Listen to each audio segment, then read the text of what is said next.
And now Chapter 28, Kapila's Instructions on the Execution of Devotional Service.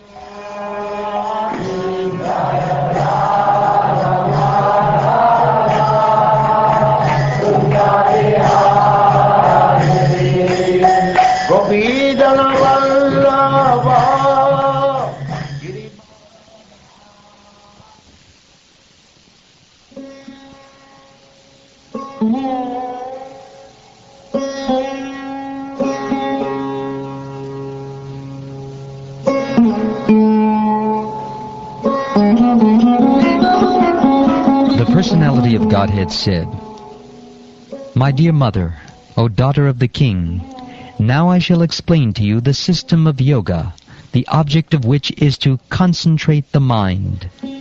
By practicing this system, one can become joyful and progressively advance towards the path of the absolute truth. One should execute his prescribed duties to the best of his ability and avoid performing duties not allotted to him. One should be satisfied with as much gain as he achieves by the grace of the Lord, and one should worship the lotus feet of a spiritual master. One should cease performing conventional religious practices and should be attracted to those which lead to salvation. One should eat very frugally and should always remain secluded so that he can achieve the highest perfection of life. One should practice nonviolence and truthfulness, should avoid thieving, and be satisfied with possessing as much as he needs for his maintenance.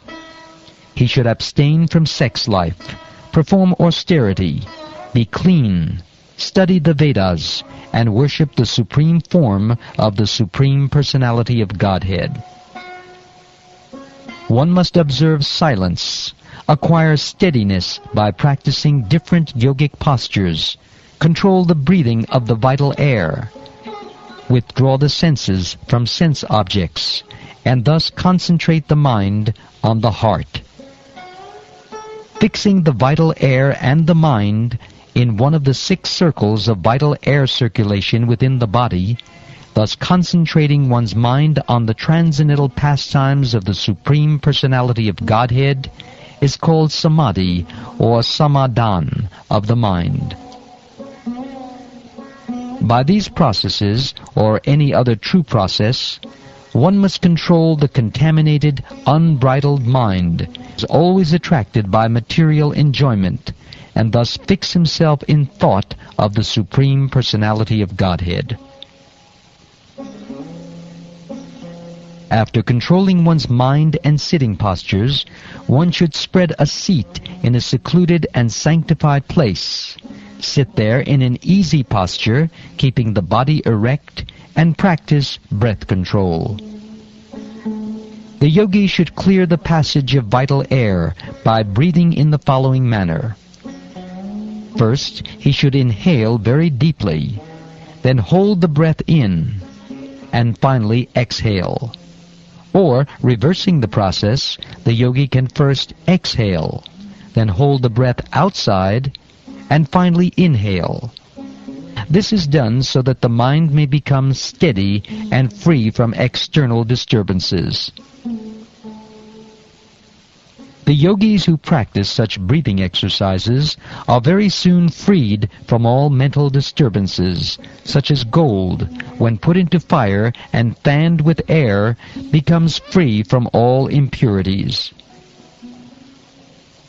By practicing the process of pranayam, one can eradicate the contamination of his physiological condition, and by concentrating the mind, one can become free from all sinful activities.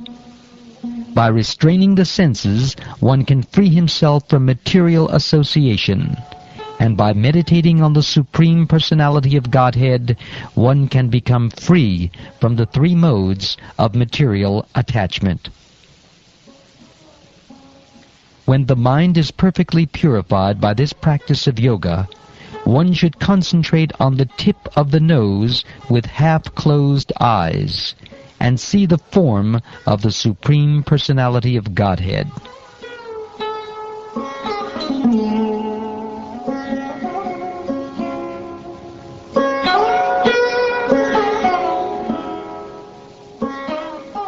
The Supreme Personality of Godhead has a cheerful, lotus-like countenance with ruddy eyes, like the interior of a lotus, and a swarthy body, like the petals of a blue lotus.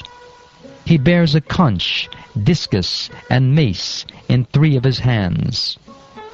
His loins are covered by a shining cloth, yellowish, like the filaments of a lotus. On his breast he bears the mark of Srivatsa, a curl of white hair. The brilliant Kostaba gem is suspended from his neck. He also wears around his neck a garland of attractive sylvan flowers, and a swarm of bees, intoxicated by its delicious fragrance, hums about the garland. He is further superbly adorned with a pearl necklace, a crown, and pairs of armlets, bracelets, and anklets. His loins and hips encircled by a girdle, he stands on the lotus of his devotee's heart. He is most charming to look at, and his serene aspect gladdens the eyes and souls of the devotees who behold him. The Lord is eternally very beautiful, and he is worshipable by all the inhabitants of every planet. He is ever youthful and always eager to bestow his blessing upon his devotees. The glory of the Lord is always worth singing, for his glories enhance the glories of his devotees. One should therefore meditate upon the Supreme Personality of Godhead and upon his devotees. One should meditate on the eternal form of the Lord until the mind becomes fixed. Thus, always merged in devotional service, the yogi visualizes the Lord standing, moving, lying down, or sitting within him, for the pastimes of the Supreme Lord are always beautiful and attractive. In fixing his mind on the eternal form of the Lord, the yogi should not take a collective view of all his limbs, but should fix the mind on each individual limb of the Lord. The devotee should first concentrate his mind on the Lord's lotus feet, which are adorned with the marks of a thunderbolt, a goad, a banner, and a lotus. The splendor of their beautiful ruby nails resembles the orbit of the moon, and dispels the thick gloom of one's heart. The blessed Lord Shiva becomes all the more blessed by bearing on his head the holy waters of the Ganges, which has its source in the water that washed the Lord's lotus feet. The Lord's feet act like thunderbolts hurled to shatter the mountain of sin stored in the mind of the meditating devotee. One should therefore meditate on the lotus feet of the Lord for a long time. The yogi should fix in his heart the activities of Lakshmi, the goddess of fortune, who is worshipped by all demigods and is the mother of the Supreme Person, Brahma. She can always be found massaging the legs and thighs of the Transcendental Lord, very carefully serving him in this way. Next, the yogi should fix his mind in meditation on the Personality of Godhead's thighs, the storehouse of all energy. The Lord's thighs are whitish blue, like the luster of the linseed flower, and appear most graceful when the Lord is carried on the shoulders of Garuda. Also, the yogi should contemplate his rounded hips, which are encircled by a girdle that rests on the exquisite yellow silk cloth that extends down to his ankles. The yogi should then meditate on his moon-like navel in the center of his abdomen. From his navel, which is the foundation of the entire universe, sprang the lotus stem containing all the different planetary systems. The lotus is the residence of Brahma, the first created being. In the same way, the yogi should concentrate his mind on the Lord's nipples, which resemble a pair of most exquisite emeralds, and which appear whitish because of the rays of the milk-white pearl necklaces adorning his chest. The yogi should then meditate on the chest of the Supreme Personality of Godhead, the abode of Goddess Mahalakshmi. The Lord's chest is the source of all transcendental pleasure for the mind and full satisfaction for the eyes. The yogi should then imprint on his mind the neck of the Personality of Godhead, who is adored by the entire universe. The neck of the Lord serves to enhance the beauty of the Kaustubha gem, which hangs on his chest.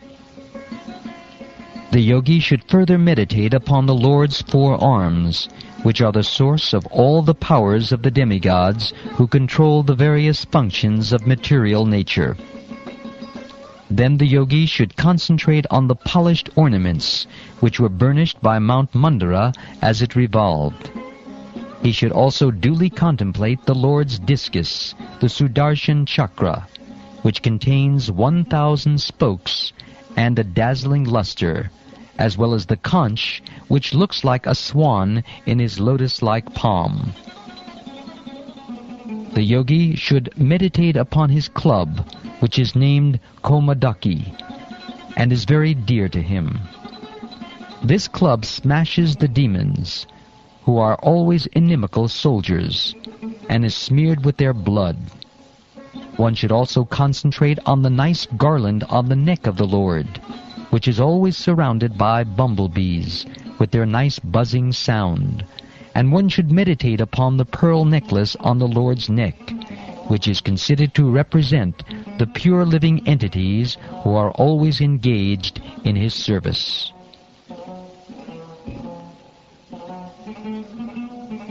The yogi should then meditate on the lotus-like countenance of the Lord, who presents his different forms in this world out of compassion for the anxious devotees. His nose is prominent, and his crystal-clear cheeks are illuminated by the oscillation of his glittering, alligator-shaped earrings. The yogi then meditates upon the beautiful face of the Lord, which is adorned with curly hair and decorated by lotus-like eyes and dancing eyebrows. A lotus surrounded by swarming bees and a pair of swimming fish would be put to shame by its elegance. The yogis should contemplate with full devotion the compassionate glances frequently cast by the Lord's eyes, for they soothe the most fearful threefold agonies of his devotees. His glances, accompanied by loving smiles, are full of abundant grace. A yogi should similarly meditate on the most benevolent smile of Lord Sri Hari, a smile which, for all those who bow to him, drives away the ocean of tears caused by intense grief. The yogi should also meditate on the Lord's arched eyebrows, which are manifested by his internal potency in order to charm the sex god for the good of the sages. With devotion steeped in love and affection, the yogi should meditate within the core of his heart upon the laughter of Lord Vishnu. The laughter of Vishnu is so captivating that it can be easily meditated upon. When the Supreme Lord is laughing, one can see his small teeth, which resemble jasmine buds rendered rosy by the splendor of his lips. Once devoting his mind to this, the yogi should no longer desire to see anything else.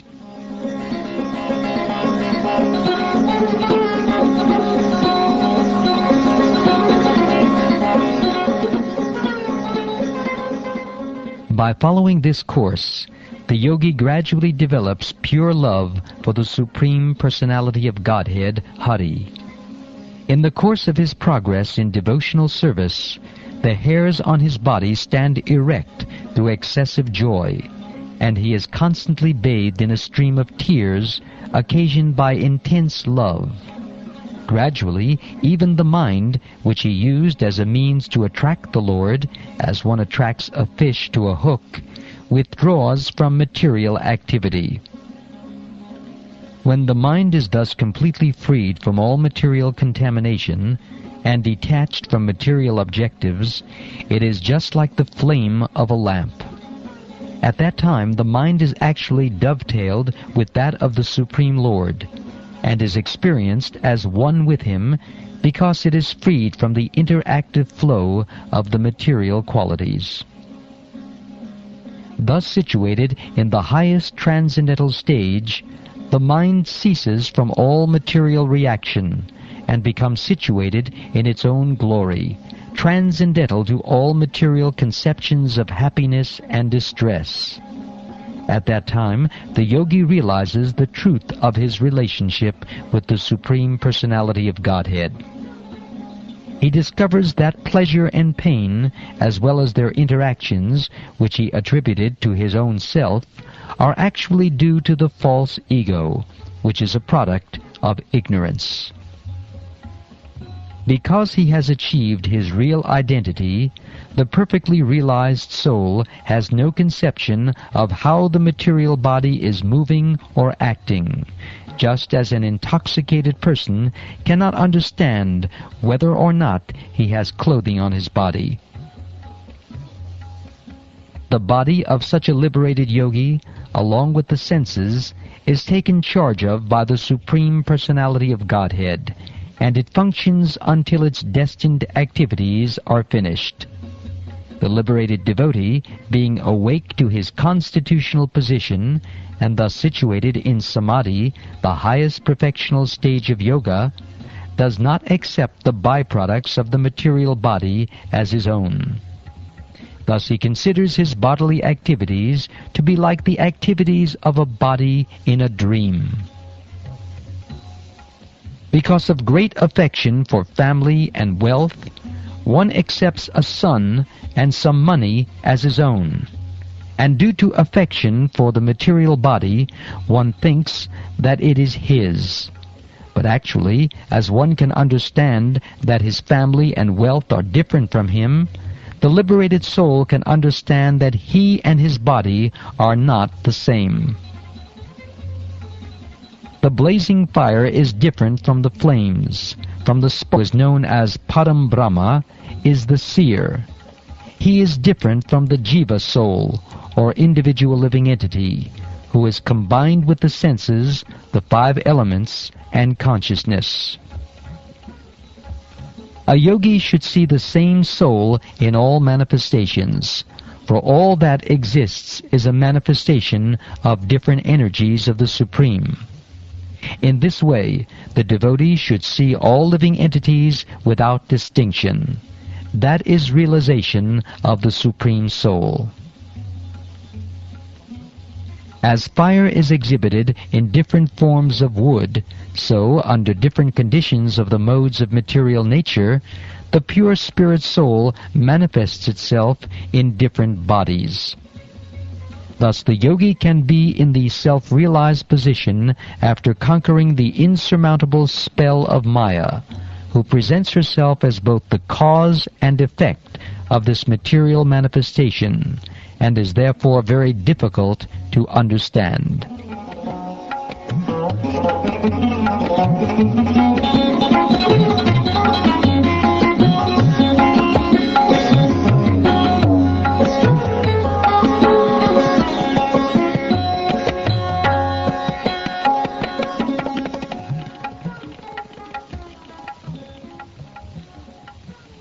Thus ends the 28th chapter of the 3rd canto of the Srimad-Bhagavatam, entitled Lord Kapila's Instructions on the Execution of Devotional Service.